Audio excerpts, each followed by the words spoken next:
Today coming in on the top 10 on the show, we have Grant Curry, bass player, songwriter from New Orleans. You might know him from the projects Pleasure Club, James Hall, or his newest project, Flood Twin. Flood Twin has an album coming out October 8th. By the time you're hearing this, it's out on all the streaming platforms.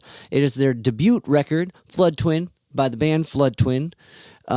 Classic band move right there, which is cool. You know it's going to be a good record when it's self-titled. This album does an amazing job of using negative space, and for my listeners, you've heard me talk about negative space a lot in the context of the art gallery I work at, but in this is the context of the concept of negative space. So the album Flood Twin does this beautiful job of using the space that's there not being used to bring out what is being said. My conversation with Grant took place on Halloween, and it gets deep really quick. He's a really cool guy, and I was really appreciative of this conversation. Before we get to that, we're going to listen to the track People by Flood Twin off the album Flood Twin. Draw your line.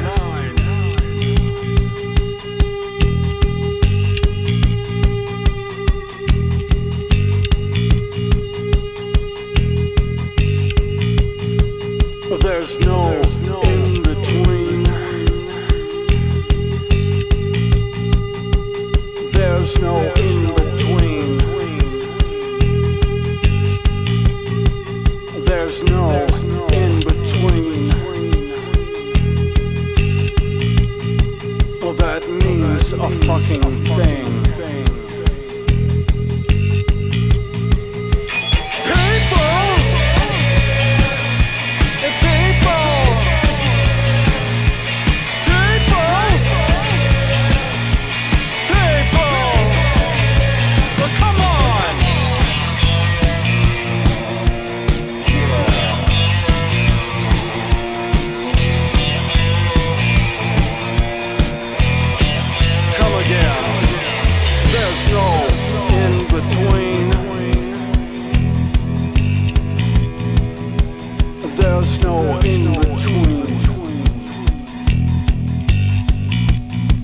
Well, there's no in between.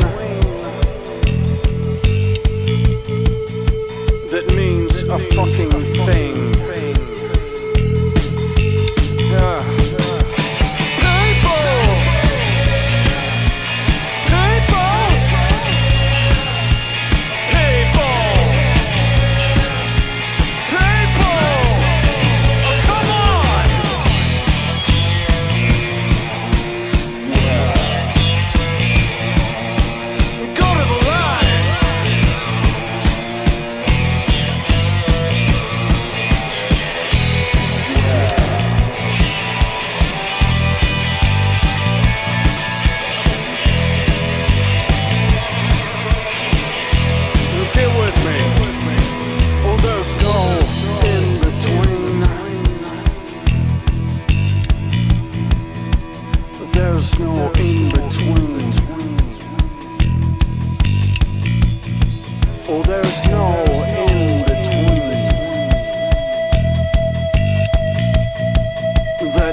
Stand down.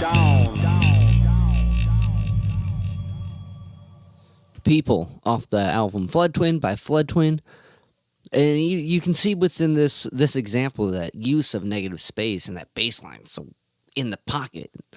It's a cool record. I highly recommend checking out Flood Twin by the band Flood Twin. And I also want to take a moment here to thank everyone who's helped me out within the last few weeks. I did a fundraiser called Knitting for the Knit Queue, a benefit for Amy Baker, who's a coworker. And I know in the last few episodes I really harped on it, and I just want to take one more minute here to thank the bands Grav, Astral Radio, Cellophane Jane, Eli Oracle, Comet, Michael McFarlane, Sparrow and the Lost Boys, Rubik's Groove, Joel Big Green, Myth & Co., Leah Mara, Megan Stefka, Shebang, AJ in the Woods, Uncle Gnarly, Fatback, Mango, Austin Stambaugh, and Lowercase Roses, and Liz Bloom from ERB and Days Productions. Without you guys, we could not have done what we did. And our community is our culture is only as good as our community, and you guys make it an unbelievable one. With that being said, if you can like, rate, review, subscribe to the podcast and all the podcast platforms, it helps me keep talking to cool guests and sharing those insights with you. So without further ado, here is my conversation with Grant Curry. So I wanted to start off by asking, how's the gumbo going for today or for tonight? Oh, it's funny. You're the second person who unexpectedly asked me about that. During COVID, we've not been making the Halloween gumbo because it doesn't feel like the appropriate thing to do to be out serving the neighborhood or serving strangers coming by. So, but yes, normally I set up in my driveway and I'll make a big pot of gumbo and just feed whoever comes by. So, not this year. Bummer, but good. It's a good plan. That's the responsible thing to do. Not serve up some open yeah, food. Yeah. Unfortunately. Are you guys gonna do anything? Anything like no? Okay. No. My wife she's actually gonna go see a show tonight with a friend, and I'm gonna stay home with the dogs. Nice. And be have kind of a quiet evening, but not planning on doing anything special for Halloween. No. Okay, I feel that. Same over here. Not much going on. It's weird. It's weird because it's like I want to go out and do stuff, but it's just like, even though stuff's kind of on the up and it's also kind of on the down. Yeah, we're not exactly on the up. So right. It's a weird time, man. It's a weird time to be alive, and experiencing all this for sure. But to kind of jump into your musical career, what drew you to the cello? Because the cello was the start, right? Cello was my start, and I think it was probably like third or fourth grade. In the where I was, anyways, we were presented with this opportunity, to learn to play an instrument, and you're choosing between, strings or woodwinds or brass or percussion. And something about the strings interested me, and the cello just seemed to be a particularly beautiful instrument. And I liked the register within, that it operates within, and I loved it. Unfortunately, my instructor was not a terribly patient man, and seeing him get frustrated just only made and be impatient just made me feel frustrated, and so I eventually just gave it up. Yeah, it's tough, especially with like a bowed instrument. There's such a fine motion to that. Like especially with something like violin where you have to balance it on your shoulder. Mm-hmm. And like being that young too, I don't know, like it's hard. I don't get where certain teachers expect kind of perfection in a way. You know what I mean? Like I don't, not to say he was expecting perfection, but that's a kind of common thing I hear when asking someone about their first instrument. They kind of yeah. I mean, I think it's real common, unfortunately, and it seems like first prerequisite for being a music educator, a teacher, is having a certain amount of patience. Right. So. And like and it's in the music. Whole notes, they last a while. There's rest notes. There's a lot of those basic things that are very time at least considered it. Hmm. And like then again, maybe it's also kind of like um a lot of that. I feel that type of music's very structured in a way that's not super exciting unless you're really into unless there's that initial appeal. I want to make this work. And as like a third grader, I personally don't remember having that drive to make anything work except for the swing set, or you know what I mean? Like that's Sure. like it's really kind of hard to find that discipline that young. I knew this guy uh, in my class who was very gifted on the cello, and he probably was an inspiration for me to want to go after that. And I remember him coming in and playing cello to the class, and I just loved it. Yeah, well, that's the thing, seeing that too. So that makes sense. Like, do you ever see there's those videos of Yo-Yo Ma when he's 7 playing for like Kennedy? Yeah, yeah, That's so mind blowing. yeah. But okay, so then did music after that? Did you kind of pursue it, or did you just kind of like abandon it, or? No. I kept going with it. I picked up guitar and I had just a shitty acoustic guitar and started taking. My parents were kind enough to give me some guitar lessons um, and I loved doing that. My parents didn't have much of a record collection, but they had just a couple things that were really interesting to me, like Beatles album, and I used to listen to that just nonstop and became obsessed with that. And so I had plenty of interest in music. There wasn't necessarily music going on around me in my family. I did have on my mother's side a grandfather who had been a musician when he was he was a lifelong musician, but when he was young and apparently coming up in Pittsburgh during Prohibition, he was just a teenager and he had his own band, and he was a sax player, and he used to play the speakeasies around Pittsburgh, and apparently at one point was asked to join Benny Goodman's band, which just is such an amazing story to me. And eventually he quit playing because with the depression and whatnot, I guess he felt like he needed to find an occupation that was going to be more stable than being a musician. So he put himself through school at Carnegie Tech and studied engineering, and went on to work with U.S. Steel and for many years. Anyways, he stopped with the saxophone. I never got to hear him play, which was a big disappointment to me. I saw him playing. He had a piano. He had a beautiful Chickering piano in their condo apartment, and he had a really cool old organ at one point as well. So I got to see him play that stuff a little bit, but that was it for like exposure to, and like direct exposure to music for me. Wow, but that's pretty epic. Benny, that's the king of swing. To get that offer, Yeah. like that's top class. Then, wow. Yep. And like that's when he was playing like stuff on the. I mean, I guess this might be really digging, but was he playing like charts? Was he doing like the swing stuff on the organ and the piano, or was it just kind of like hymnal stuff?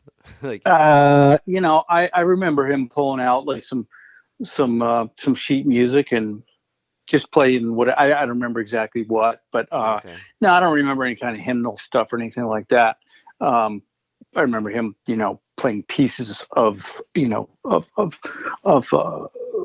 music from probably different eras.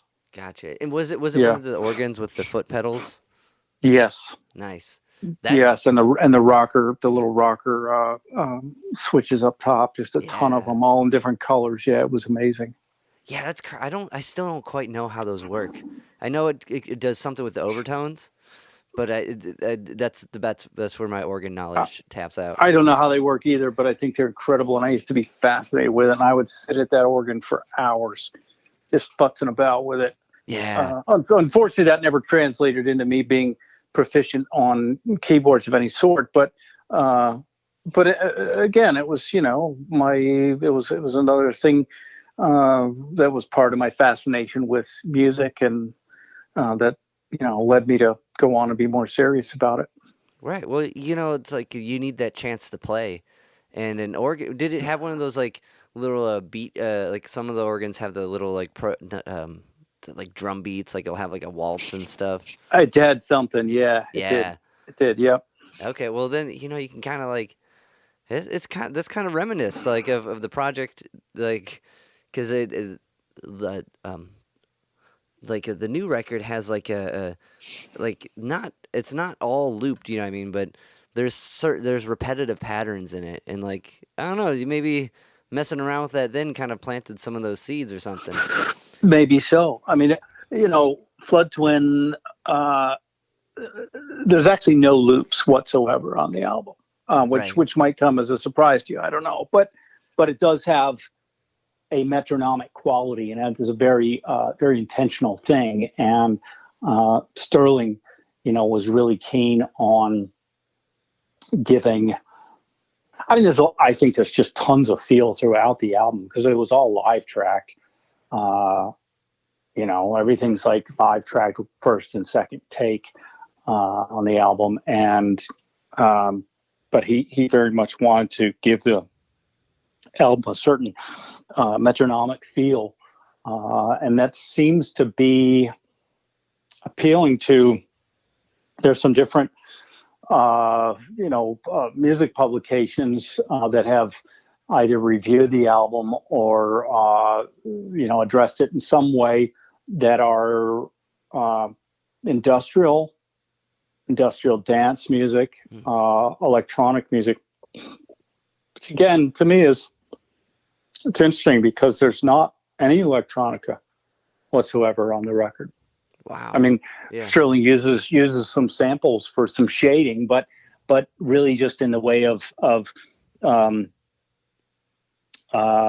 it's all real time. None of it's programmed. So there was actually only one song where we deliberately decided to tighten up the rhythmic structure and give it a more mechanized feel. That was it. That's it. Like it definitely feels like it doesn't. I think so. The repetitiveness in a interesting like kind of turn of a like at least neurologically. So when we're listening to music, our brains like to predict what happens next. So that's like Mm-hmm. when a progression ends like on a six chord or ends on a weird note or if something's in an odd time signature, our brain's already doing double work and for the like a lot of people are like, yeah, I didn't like that song as much. I don't know what it is. Like if you're not really musically inclined, you just know you don't like it because it's a weird pattern, and all those patterns are kind of culturally like infused into your upbringing. But like when it's something on a loop like that, and I know it's not looped, it's live performed, but when it's something that's predictable for the brain, like it puts everything else on top and in the background and in the foreground, it like amplifies that in a way. So Mm-hmm. like that's what's beautiful about the record is like everything else kind of you get this groove and everything's in the pocket and it's like a James Brown song, like you know what I mean, like those things are going and it's mostly that bit for a bit, but you hear everything James is doing on top, and I think it's the same with the Flood Twin record. I know Um, exactly what you're saying. Yeah, and absolutely. and it's interesting because neurologically that makes sense too, and it's that's fascinating that other people are pointing it out and trying to put it like a put that finger on it. Like in trance music and dance music's a lot like that, and I think that's a big appeal to that music. But going into this project, was that kind of uh like coming up with some of these tunes, and like was it more like was it jamming together? Was it like you coming up with bass lines? Was it like Was that kind of like a thought process to begin with? Well, clearly, I'm obsessed with repetition and um, anchoring to certain themes, and I like music that is circular. Um, I I had spent a number of years from say the time that Pleasure Club split up up until several years ago. I had been doing a lot of stuff just in studio, and I did release several records with some one-off projects that I'm very proud of, but I hadn't really dug into like one project, or hadn't had a band project, and so I had been putting together some of these ideas for a while, and but they didn't really begin to have a real life until, say, I started working with J. Leslie Hedberg, our guitarist, and so yes, while I may be I was the primary architect of these, and some of them were existing ideas. They really took shape once a band started coming together, and I mean, that's what I'm most excited about, really, is working with other people. I mean, with all the challenges that come along with that, that's what I thrive mostly on. And so Jay and I started working on the material and developing it, and and we had some new things come out of that, and then eventually Sterling got involved in the band, and he really, I've said this in a few different places, but he really set the whole thing on fire.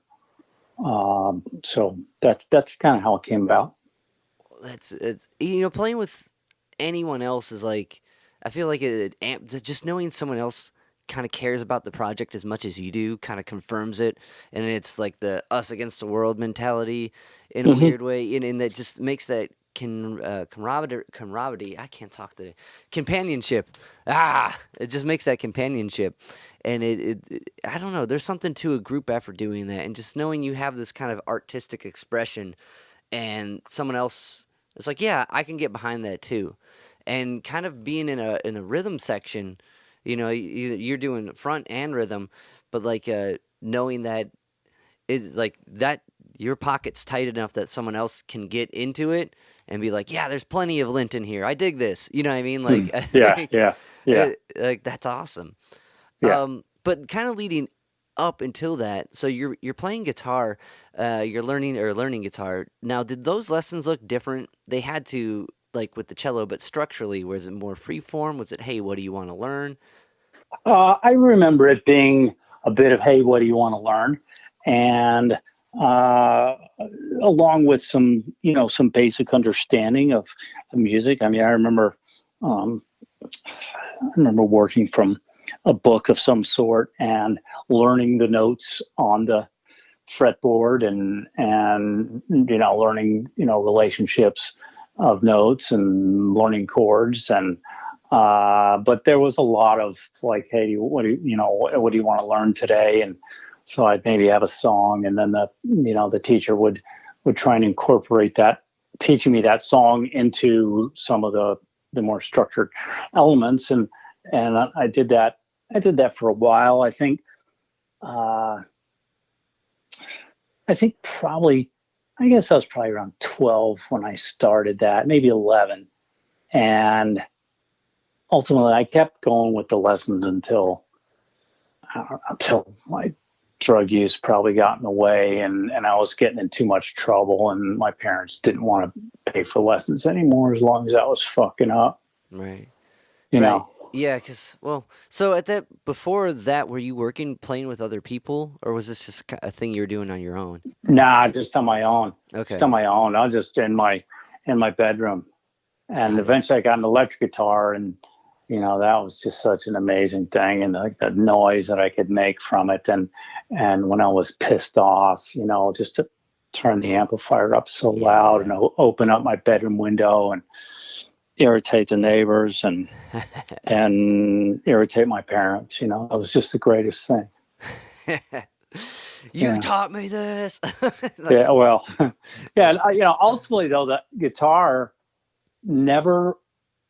just never really opened up for me. I mean, I loved it, and it was a great way to express, and but I just never really connected with it, and in a really personal way, the way one hopes to with an instrument.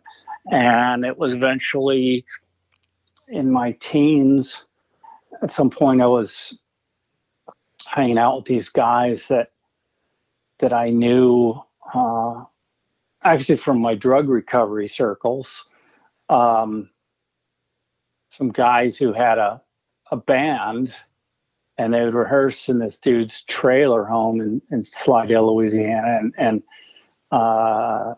they needed a bass player to sit in one day because their dude wasn't around, and they called me up, and I came over, and they loaned me a bass, and I got to practice with them, and it was amazing. And that's when I really connected with an instrument. It felt like, oh, I like this. That I can really express my voice with this. It's also interesting because it's in the context of a group too. So that kind of goes back to the wanting to do it with other people. And maybe that's something where bass kind of, I think, is like the peanut butter for the two pieces of bread. You know what I mean? Like it brings everything together in a way that makes the sandwich, or in this case, the song. And so like, was it through like with I mean with like, was it AA, like going through AA groups, like kind of meeting these cats? Yeah, I met people in AA and in Narcotics Anonymous as well, and these particular guys they were 7 years older than me, but they were cool, and I liked hanging with them, and they let me they let me play music with them. And I think that's super important because like I personally haven't used AA, but like I've been in AA meetings and like a part of that kind of culture. Like I've always been a sober guy. I don't know why. I don't got any good really answer for it. I just never had like inclinations to do it, so I really can't relate into the aspect of someone who needed to do it. And like, you know what I mean? Like there's a difference. There's a difference from a guy who just doesn't do it to someone who doesn't do it because they can't do it or shouldn't do it. And fill in the blank for whatever it is. But I would host this open mic night at this bar called Not a Bar, which was a sober bar. And like they would host meetings in the basement, in the foreroom, and like, so it was a very interesting but supportive culture. And I find that like that program itself it's so amazing, like for something that's free, you know what I mean? And like, but it's really one of those things that like I feel people gotta be ready for it. But the hear that you met people through that kind of like showed you like this way to express yourself and welcomed you to a group like that, and like were able to make music and do something fun. You know what I mean? Like, was that like I don't know, was that a good point in the recovery for you? It was like that high point where it really took off, and like, I don't know if that's too deep of a question or personal of a question. Well, I wouldn't say it was like a high point or anything. It just, I mean, because, like, truth be told, life sucked then. Life was fucking hard, man. Being a teenager, trying to stay clean, right? Is fucked. And who else is doing that? And so I mean, look, I ended up in a hospital when I was 14, right? Into a detox unit, and then subsequently into a rehabilitation program. And then I spent a couple months there, and then I spent months and months and months, the remainder of that year, in a halfway house, and then eventually went home and back into high school, and those were just tough years. So I don't remember really having a terribly, peaceful or terribly fun life at that time. I remember it was struggle, It's just trying to get by, and I was very much trying to stay clean. And I did everything I had to do to try and maintain that, and that's all great, and it led me to, you know, wonderful and marvelous things, and great relationships, and you know, the relationships that I made in recovery were, some of those were really meaningful. I mean, it was, you know, some very beautiful things happened for sure, but it was just hard, and I think,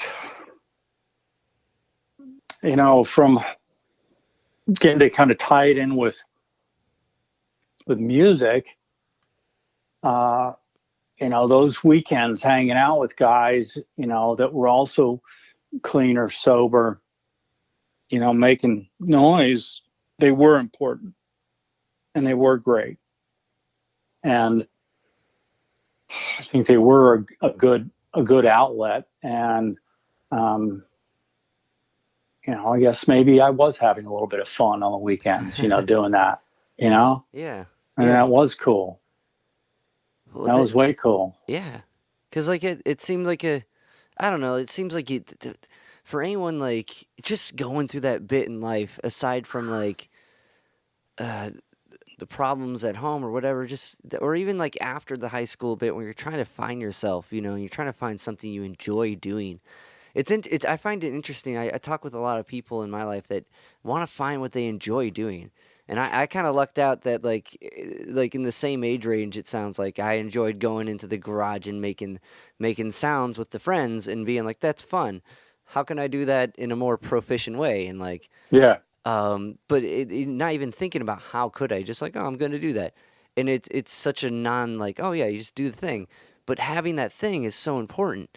And, like, going through that, like, at an early age, like, I kind of lucked out for some reason and just never really appealed to any, like, substances or, like, but it also put me in a weird spot where, no, I don't want to hang out with this guy. He's weird. He doesn't, you know what I mean? So I get that too, where you're, like, that young, and when you're sober, like, people are kind of weirded out by it, like, at least your peer group. So you have to find that kind of older group, and to find one that's doing this fun, like, this thing you can get into is really, really profound.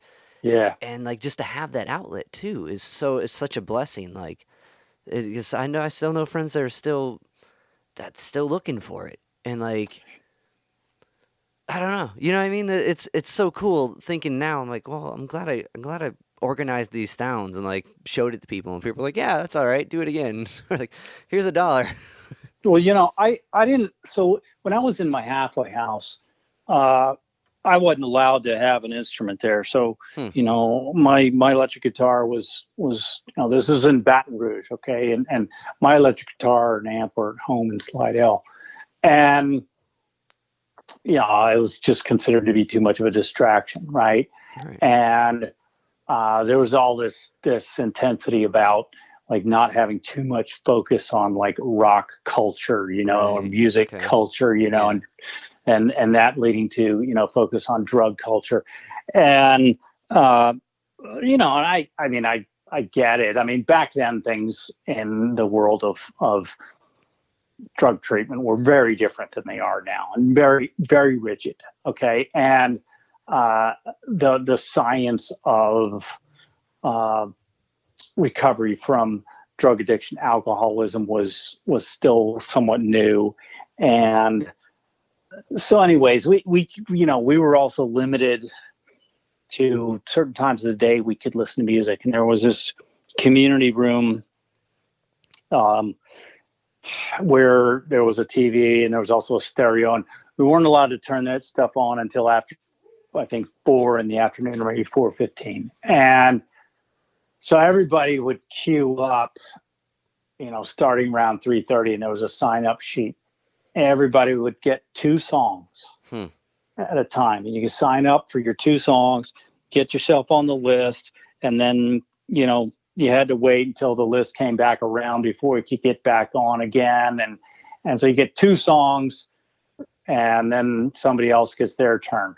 And so I had a small handful of albums with me at the time. And one of them was Bob Marley Exodus.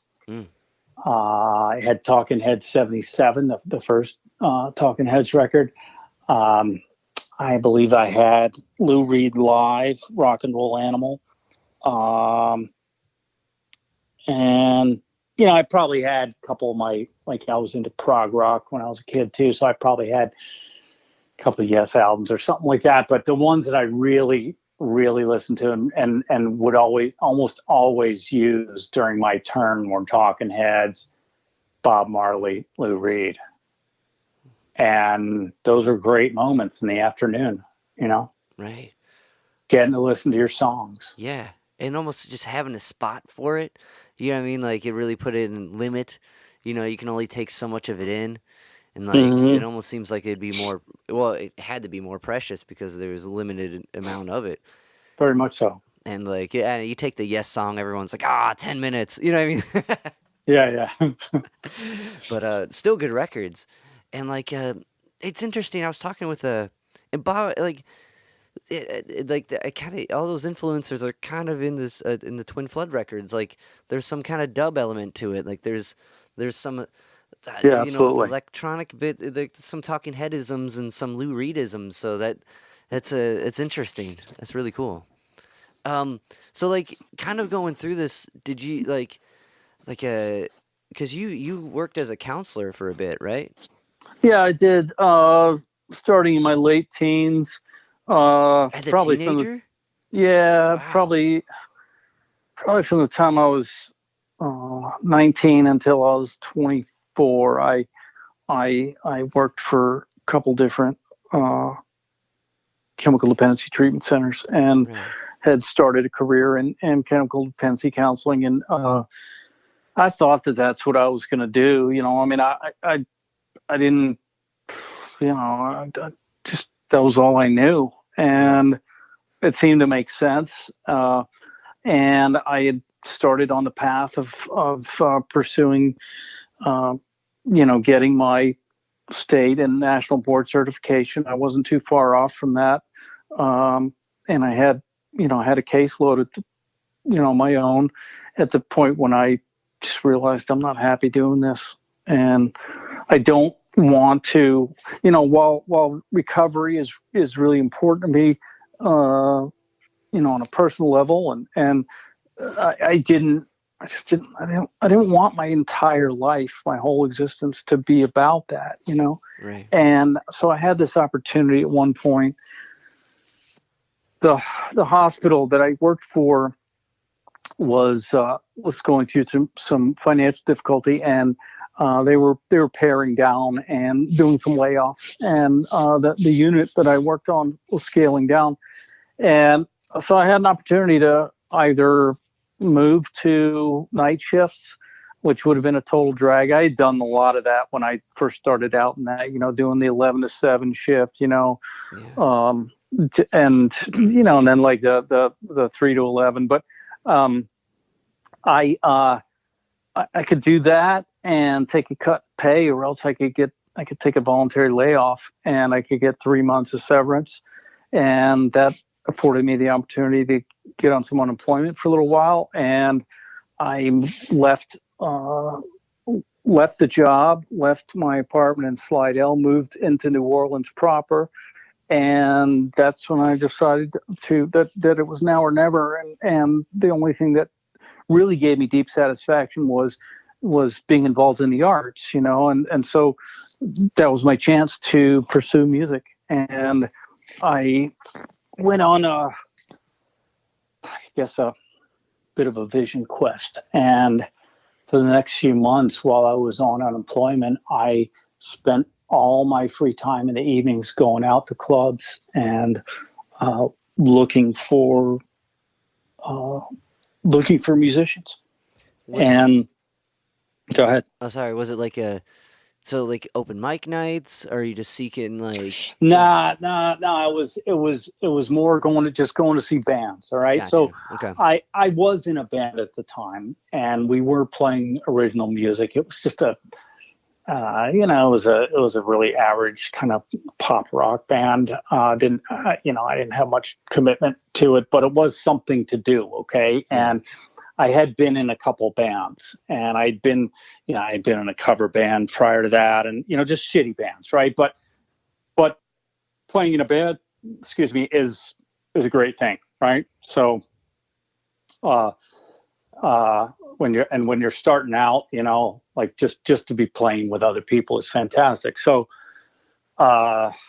anyways, I was just going out to the the clubs in New Orleans and seeing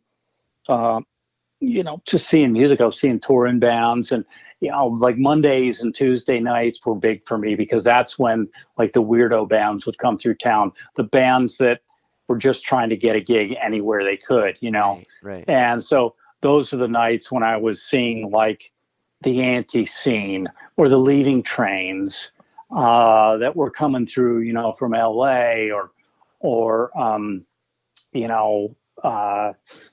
seeing, oh man, what's the band from Ohio there? God in Texas. Do you know them? God in Texas. I do, but I don't know that. Like, I've read the They name were before. they Okay. were great band, back in the '90s, and heavy, really edgy. Seeing them, seeing Run Westy Run from Minneapolis, and then bands that had more of a thing like Fire Hose, Right. and I unfortunately missed the Minutemen, but so anyways, I was just going out all the time to see music and just be inspired and get excited about playing, and to also start looking for ideally who might be some like-minded people to work with. And eventually one night I won some tickets from W2L, the two-lane radio station that, they were like the weirdo station in town, and they played some great stuff at the time. And I won some tickets to go see James Hall at the RC Bridge Lounge. And I didn't know who James Hall was, but it sounded like it could be a cool thing. And so I went. And so James had been a member of Marry My Hope in Atlanta. Mm-hmm. And then when Marry My Hope split up after a creatively successful album and an EP, and we're signed with RCA Silvertone. When they split up, he left Atlanta and came to New Orleans, and was doing some busking and down the quarter, and then also doing some kind of semi-solo stuff. And he brought a musician from Atlanta with him, and Lynn Wright, guitarist. And so I saw these guys playing this particular night, and both of them had Ampeg half stacks, old Ampeg B4 half stacks. Yeah. And they had a drummer, but the drummer was doing nothing more than keeping time. And the music they were playing was so intense and so intriguing, and it had a lot of repetition in it, and a very Velvet Underground kind of feel to it at the time. Anyways, I just flipped out, and I knew I have to be involved with these guys. It doesn't matter whether they just come out and play once every 6 months. I have to be involved with them. And so I ended up, they had a rehearsal space a couple doors down from where the band I was with at the time rehearsed. And so I ended up knocking on their door one night and talking with James and asking, like, hey, are you looking for a bass player? To which he said, yeah, that would be the next logical step. I'm like, all right, well, I wasn't making any assumptions, So anyways, I started playing with them, and that was really the beginning. That was the beginning of my, I would say, my musical life that was richest and really artistically fulfilling, And so I worked with them for a few years, and we made several records. And I did big record deals and did, toured the world and toured nonstop, had some great years. And then ultimately in, I don't know, after probably close to 10 years, that split up, and then I would eventually move on, and James and I would form Pleasure Club together. Okay. That's straight from A and B right quick, you know what I mean? Like the hop, because you guys had some strange tours too. Didn't they have you with Rage Against the Machine? And like, yeah, man. I think that ultimately the big record deals and then having the big booking agencies, that kind of thing, you don't necessarily get the kind of attention you really need as a kind of edgy, outside artist. right. And what we were doing just wasn't really mainstream. And so I don't know, we got paired up on some tours that just didn't work terribly well. I mean, look, it was cool going out and we did close to a month with Rage Against the Machine over in Europe, and those shows went great for us. Yeah. We made some fans. Yeah. We didn't have near the kind of heaviness of them, but we were weird, so at least the audience could gravitate towards that. We enjoyed that. It was good. It was good. And we enjoyed being out there with those guys. And but then, we ended up on a tour with Maria McKee, who's also a brilliant and very gifted artist. And we appreciated that she wanted us out with her, but we just didn't fit. We didn't belong there. And so many other tours that we just didn't fit on. And our agency was never able to really pair us with anybody, that made a lot of sense, with the exception of we did about a month with Love and Rockets at one point, and that made a lot of sense. It worked very well. Good tour. It's interesting because, like, you think of like the Clash bringing up like Suicide and bands like that bringing this to their audience and like, wanting to share it with them. And like, I know there's so many factors behind the scene, like agencies and managers approving who's doing what, and like, but if you guys, what would have been like, what aside from that one tour, what would have been like a prime act to be with? Have you ever thought of that? I don't know. I mean, like really, Love and Rockets was good. That was good. But probably something like a Jane's Addiction or something like that. Even though I guess at that point they were split up. I mean, I remember we played a couple gigs with Porno for Pyros, and that worked. I don't know. I don't. Yeah. I don't know who. It's interesting. But I mean, it's your point about the Clash. Like bringing a band like Suicide out with them. People didn't know what the hell to do with Suicide. Right. People hated them. I mean, Suicide is actually one of my favorite bands of all time, but and the Clash as well. But that didn't go well for Suicide. I mean, it would have been a seemingly great opportunity for them at the time. Oh, the Clash wants to, have us support them on some dates. Hell yeah, let's do it. But that was tough for us touring. We just could never find real good partners. I got to say, if I can fast forward to the present time, Flood Twin. I mean, look, I think we have a uniqueness about us and all that, but I don't necessarily really give a shit like whether do we sound like anybody else or not. I don't care. I think we have a sound that's unique and very personal to who we are. But you can name all kinds of different influences, and they're all there. I think we probably paired better with a number of bands, and recently we did a couple shows, and this one band in particular that we played with in Atlanta that supported us, Coma Therapy out of Athens.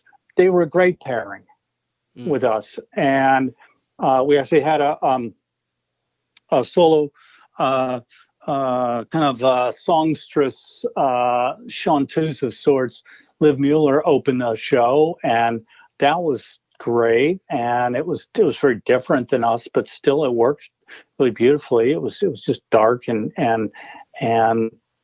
dark and minimal and gorgeous. And then Coma Therapy were heavier and more kind of shoegaze, a little bit of My Bloody Valentine, and then us, and it was really good.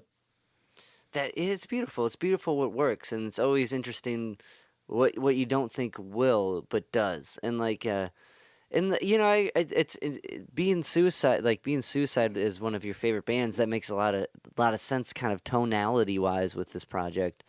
Um, but yeah, like I don't know, like I can't imagine like a lot of bands when you open even for anyone who's like a bigger act, you get opening band syndrome. You know what I mean? Like, and I can't imagine living in that realm would be healthy for anyone's self confidence for too long. You know what I mean? Yeah, And yeah. like so like the legend of the Clash bringing Suicide on tour is very cool. The reality for Suicide was very probably stressful, Yes, and for the Clash, like I imagine so. um, a couple more questions on this new record. Now water seems to kind of follow you around, and I've heard you talk about it in other interviews. It's in the name. Um, what do you think that is? I think, well, for starters, I was just very impacted by the waters that overcame the city of New Orleans following Hurricane Katrina. Right. And, although I had evacuated, I wasn't in the city when it happened. Still, my life was very much impacted by it. And uh, I don't know. So there's that. Water changed my life. I eventually needed to move inland because of my not being able to live day to day. Looking over my shoulder and wondering when's the next storm coming. Had a big psychological impact on me. So I moved to Georgia. Um, Water has featured really prominently in uh, my dream states, uh, and I don't know. I also just seem to have some kind of fascination with it that I can't altogether put my finger on. It's interesting because like with just your kind of musical career, it's kind of like the Bruce Lee bit with being like water, just kind of fitting every situation you're in, and like to be able to jump into like being moved by something, following like the stream of your passion to some degree to find like James Hall and like being able to fit right in like with the guys that gave you the bass to play and like it's there's so much fluidity in like being a musician and like trying to find what works. I always found the water related in that sense, and when I read your bit about that, I was like, oh, that's interesting. I kind of want to pick your brain about it. So it's the quest for the flow, the ultimate flow state. You Right. know, to try and put yourself in a scenario or in a mindset, a state of being that will allow you to flow in uh, the most artistic and freeing way. And I guess personally as well. So I mean, I think I'm always in search of or trying to be in that flow state. It's beautiful, and like that like and I don't know, water just seems to fit that metaphor for that, and like um another thing I wanted to ask you about was like and this appealed to me on a couple levels, but like because like there's this tight pocket, these grooves, these rhythms on this record that almost sound looped and almost sound trancy. Um, there's that background's kind of brought up, and I think the background was paid a lot of attention to in these records. So like the put it in like a painting form, because I know you also do visual art, and Hmm. like it's almost like bring it like highlighting the negative space. Um, Now, artistically, like I guess we didn't really even kind of touch upon when you got into the art and the other mediums, but like, has there always been like have you always thought of the negative space as a highlighted area? Or like, for you, has it always brought out the main picture? It's a good question. And I love talking about negative space. So, uh, I think my interest in visual art goes way back. Although to when I was very young, although I didn't start really actively and regularly engaging in making visual art until my probably late 20s. And I, the art, the painting that I've always been attracted to has always had a fair amount of negative space.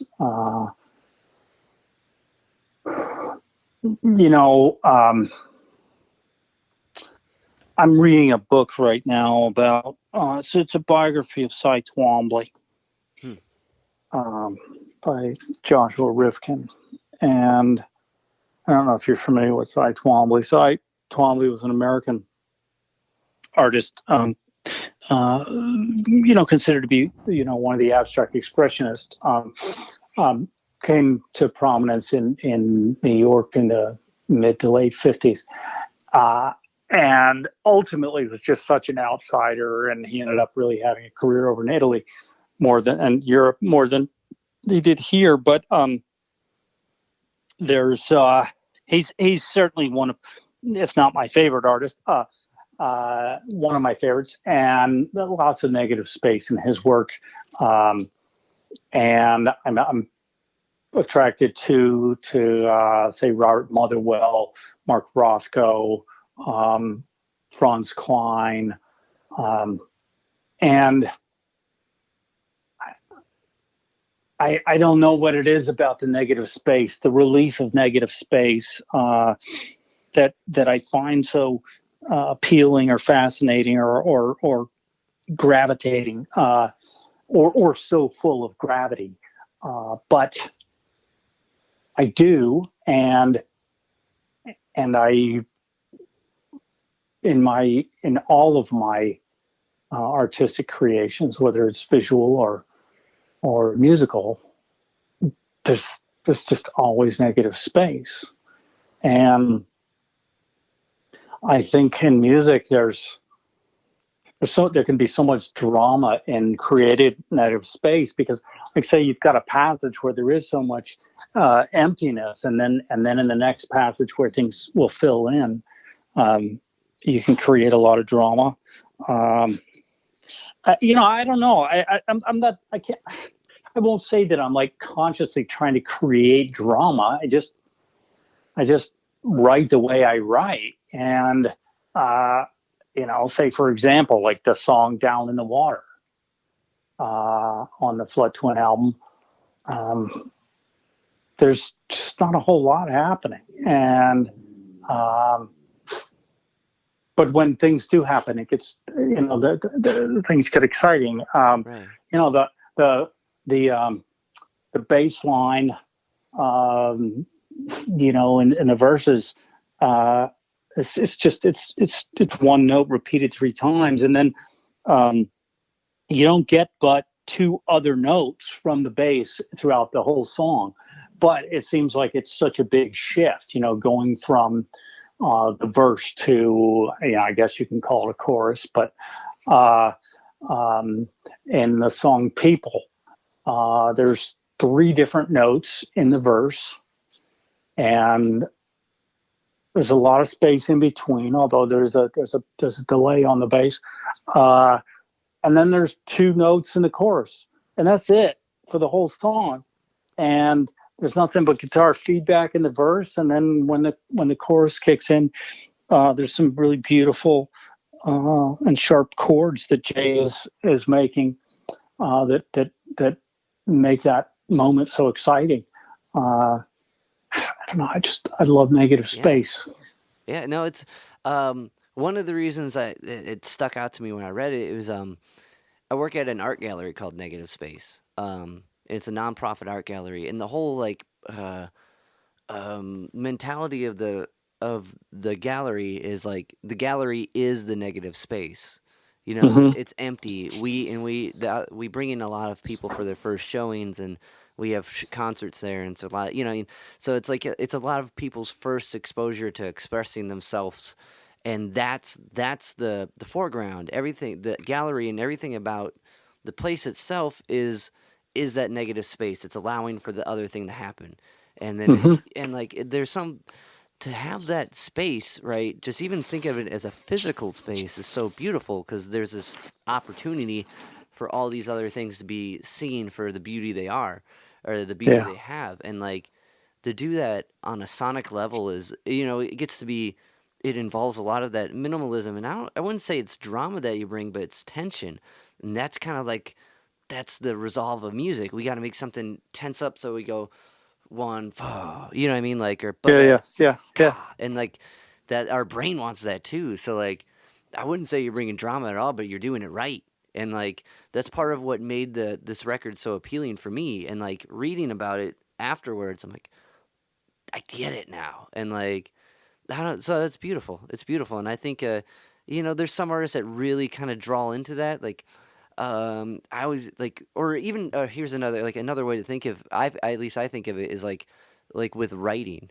Like, sometimes a quote is gonna go way further than the whole text. In some cases that can be bad, but like, Hmm. as far as impact.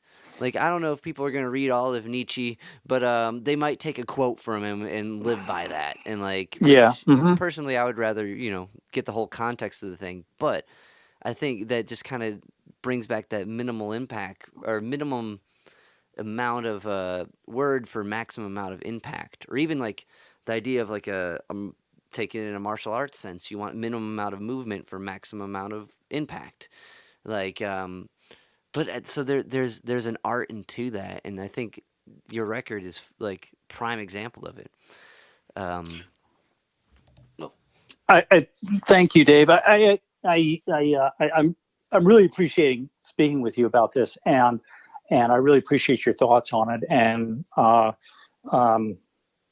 very clearly, you've really paid attention to the record, and you're getting a lot of the things that I don't even consciously try and do, but are things that are coming across from the record. And it's funny, like with writing, I picked out um, a quote as I was reading this Twombly biography this morning.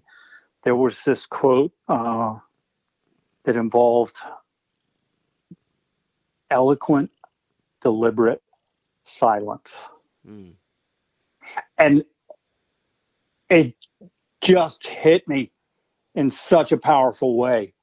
And I just love that concept of eloquent, deliberate silence. Uh, and I had to write it down and put it in my word phrase file, in my phone, because it'll probably lead me to something, you know. yeah, I'm always keeping notes or ideas, that kind of thing. Um, I just thought it was beautiful. I, th- that's that's why I love doing what I'm doing right now, talking with you, trying to find insight and like that the hunt for it is a beautiful, endless passion, and that's a good one. That's a good one. Um, Well, Grant, I really appreciate your time, and especially on a holiday, taking time to Oh talk yeah. with me, and with all the flexibility. So thank you very much. Um, No, I think you've given me a fine opportunity to plug the record, and I really appreciate speaking with you, and that you take the time to do this, and you talk with some really interesting artists, and artists that are unknown but worthy of discovery, and so thank you very much. yeah, thank you, thank you. I like. All right, Grant. All Well, right, thank you very Dave, much. take care.